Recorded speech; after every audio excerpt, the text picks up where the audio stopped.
Shalom, kita berjumpa lagi dalam program Stikas Profitah.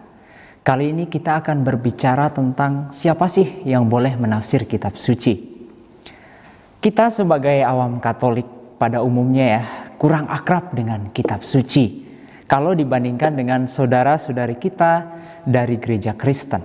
Ya, meskipun akhir-akhir ini ada begitu banyak gerakan kaum awam untuk membaca, mempelajari dan merenungkan kitab suci. Ya, sebenarnya kita harus mengakui dengan rendah hati, ya, dalam hal kitab suci orang-orang Katolik itu sangat kurang. Ya, padahal kitab suci itu adalah sabda Tuhan. Ya, kita lebih banyak menekankan penghayatan hidup sakramental. Ya, seperti menghadiri misa, melakukan pengakuan dosa rutin atau mendoakan devosi tertentu, rosario, jalan salib, dan lain sebagainya. Ya, tentu saja itu benar juga. Kita bisa membedakan dengan orang yang kita kenal ketika bertemu di jalan pada hari Minggu dari buku yang mereka bawa. Orang Katolik biasanya mereka membawa buku Mana Bakti atau Puji Syukur atau buku nyanyian lain. Tetapi kita lihat orang Kristen itu membawa kitab suci. Dan sangat berbeda dengan gereja Kristen. Mereka sangat mencintai kitab suci.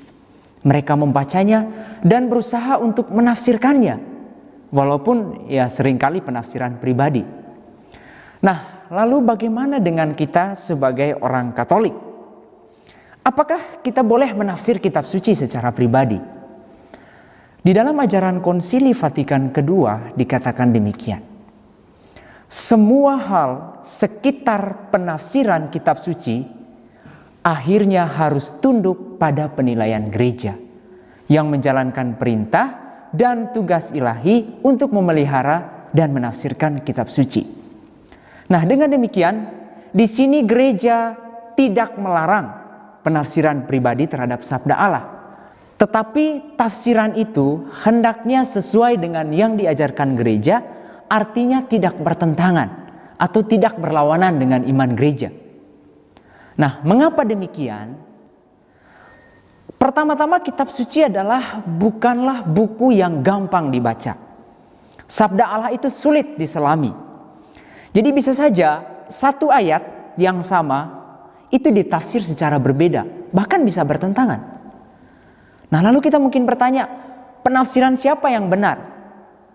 Nah, jika sama-sama ngotot dan berpegang teguh pada pandangannya, sepertinya sulit untuk menentukan siapa yang benar. Maka ini bisa jadi menciptakan keributan di antara umat. Dan menafsir kitab suci terlalu bebas, itu bisa jatuh pada kesalahpahaman dan bisa menyesatkan juga. Bukan saja bagi dirinya sendiri, tetapi juga bagi orang lain. Misalnya saja pada tahun 1999 banyak sekali penafsir kitab suci yang mengatakan bahwa akhir zaman itu akan terjadi pada tahun 2000. Dengan mengutip ayat-ayat kitab suci yang sama sekali tidak ada hubungannya. Lalu banyak orang mempersiapkan diri menyambut tahun 2000. Tetapi itu juga menciptakan ketakutan dan kekhawatiran di kalangan umat, karena mereka tidak paham dengan sabda Allah itu. Ada yang percaya juga sehingga menimbulkan ketakutan. Nah, tentu saja tafsiran ini membuat orang takut. Padahal kitab suci tidak pernah memberikan data kapan akhir dunia itu terjadi. Ini hanya salah satu contoh Masih ada contoh lain bagaimana penafsiran pribadi itu bisa membawa kesesatan. Barangkali kitab yang paling banyak ditafsir menjelang tahun 2000 itu adalah kitab Wahyu. Banyak orang memaknai simbol dalam kitab ini dan seolah-olah akhir zaman akan segera tiba. Nah, saudara-saudariku yang terkasih, sebagai jalan tengah, gereja sangat menganjurkan umatnya untuk membaca kitab suci. Mengapa demikian? Karena di dalam kitab suci, atau lebih khusus lagi di dalamnya seperti yang dikatakan Paulus, nyata kebenaran Allah yang bertolak dari iman dan memimpin kepada iman. Injil itu adalah kekuatan Allah yang menyelamatkan setiap orang yang percaya. Itu ada dalam Roma bab 1 ayat 16 sampai 17. Nah, lalu kitab suci itu juga adalah kekuatan iman, santapan jiwa, sumber jernih dan kekal hidup rohani. Nah, lalu tentang penafsiran, gereja tetap memberi tempat pada penafsiran pribadi. Tetapi hal itu dibatasi dalam artian begini, bahwa tafsiran itu tidak boleh terlalu bebas, ya, melainkan tunduk pada apa yang ditafsirkan oleh otoritas gereja yang berwenang, yang tidak dapat diragukan lagi, yaitu magisterium gereja. Jadi magisterium itu adalah pengganti para rasul, yaitu para uskup, dan dalam hal ini pauslah sebagai kepalanya. Nah, dengan ini mau menunjukkan bahwa penafsiran kitab suci tidak boleh semaunya, yang seringkali didorong oleh kebutuhan kita secara pribadi. Ya, makanya supaya tidak menimbulkan keresahan, inilah perlunya magisterium. Kita bersyukur karena di dalam gereja Katolik adanya magisterium yang memiliki wewenang istimewa dalam menafsir kitab suci. Ya, meskipun dengan adanya magisterium, ya, menciptakan kekurangan juga.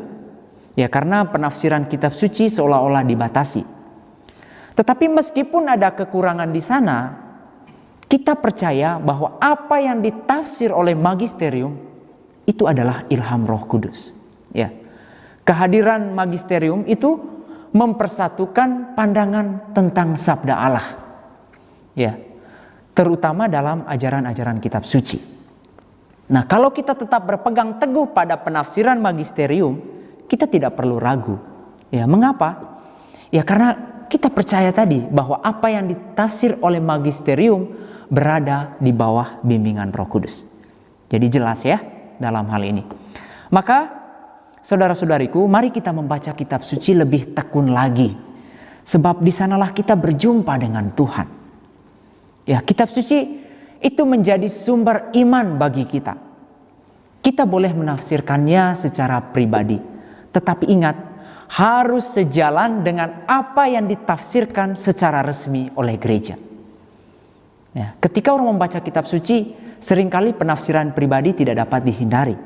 Makanya dalam hal ini, kita perlu menafsirkan kitab suci, tetapi tafsiran itu tidak boleh bertentangan dengan iman gereja. Dengan merenungkan sabda Tuhan, benih sabda itu akhirnya bersemi dan bertumbuh dalam setiap orang yang terbuka hatinya.